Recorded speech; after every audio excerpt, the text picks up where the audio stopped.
Okay, yes, a clickbaity title, I know. So most of us are aware of the infamous cybersecurity skills shortage gap, often used by marketing and a sales technique to get prospective candidates interested in the field of information security. Now, my opinion, which I know may appear to be negative, is that cybersecurity has a less of a skills shortage gap as the industry often endorses. It's more of a hiring and talent gap that often isn't talked about. There's discrepancies and nuances not mentioned as often as they should be. This video inspiration comes from a Medium article by Ben Roth talking about whether or not there's an information security skills or job crisis. In this article, Ben highlights how there's less of a skills shortage gap as there is more in a hiring and expectations, requirements, and the industry equating all cybersecurity jobs as equal. I will leave a link to this Medium article in the description below. Now, I let this article permeate through my mind for some time,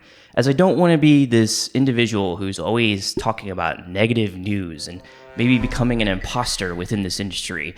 But I create this video and I'm here to highlight that this is something to be aware of and you can work through it. So here's why I think my opinion and this statement has some merit and maybe stands true for you. When looking at online job postings for cybersecurity positions, you're often going to find all types of jobs posting candidate requirements, specifically certifications, a college degree, and most pressing years of experience.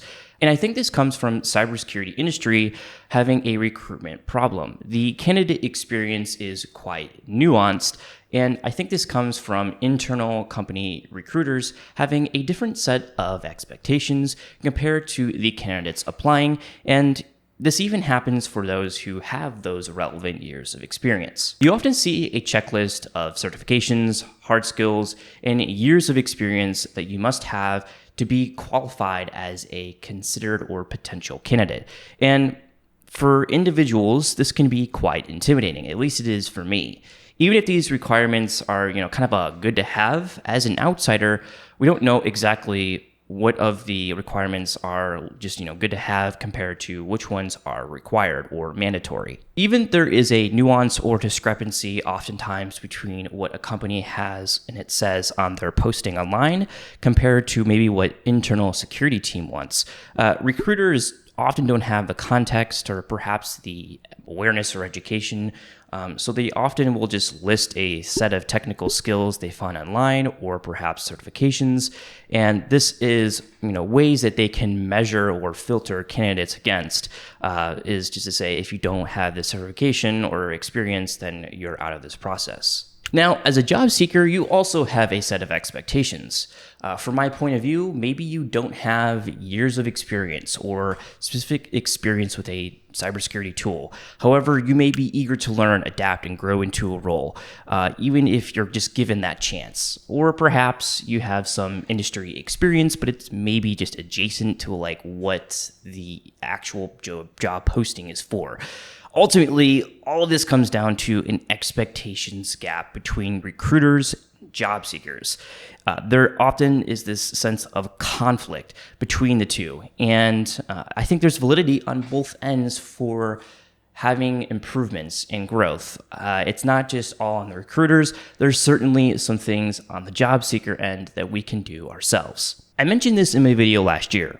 Cybersecurity jobs aren't entry level. It's quite a dilemma. They aren't set up to be entry level. If you frequent forums such as Reddit's r cybersecurity or various Discord channels, you'll probably see posts talking about how hard it is to get into this industry as a student. And often this can be quite industry if you are a student or a prospective individual trying to get into cybersecurity, or even if you have experience, but maybe you're looking to level up. Ultimately, what I've determined and learned, cybersecurity jobs have very limited entry-level security opportunities. I think this is due to employers having the expectation that they can derive high value from individuals relatively quickly with no mentorship. Mentorship and training opportunities are scarce, and companies that actually have those built-in programs for dedicated mentors or training are rare. They're very highly competitive among the entry-level candidates. So why is it that cybersecurity doesn't have these mentorship opportunities among many companies?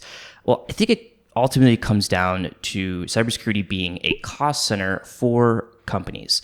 At the end of the day, you are not generating revenue, you are an expense. And unless you are in the cybersecurity vendor space and you're in sales or marketing, you're going to be a cost center for companies. This means oftentimes that companies are willing to invest at or slightly above what is required for regulations, for their shareholders, or anything else. And this often means that mentorship opportunities, training opportunities to get candidates at speed, it's not going to be prioritized. And oftentimes it takes a lot of time to do that as well. So that is another component that you have to think about. And all of this means that cybersecurity has a gap in providing entry-level career opportunities. As Ben Roth highlights in his Medium article, there's an assumption that cybersecurity roles and jobs are equated as equal or a level playing field among all roles.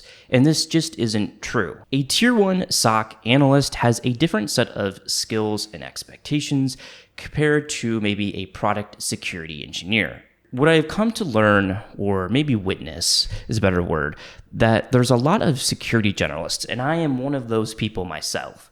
There are very few candidates who are developers, programmers, engineers, individuals who can go out and code and provide solutions or solve problems with minimal guidance.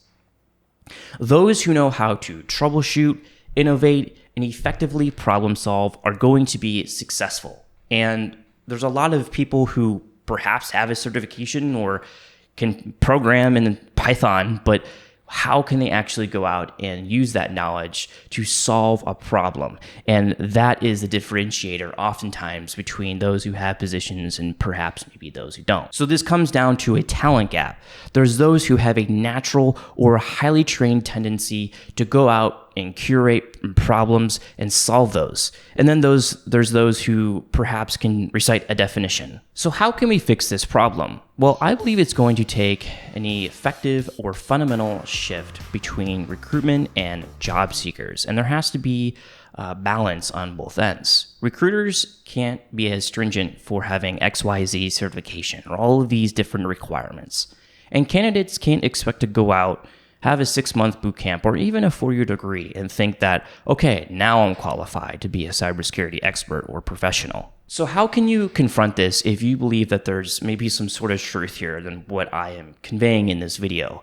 Well, I've often talked about this, and something I'm trying to do myself is that you have to make yourself unique and different. Now, I'm not going to mention all the strategies in this video. Ultimately, you have to think about how you are different among the person ahead of you or behind you in that long list of candidate or job applicant queue.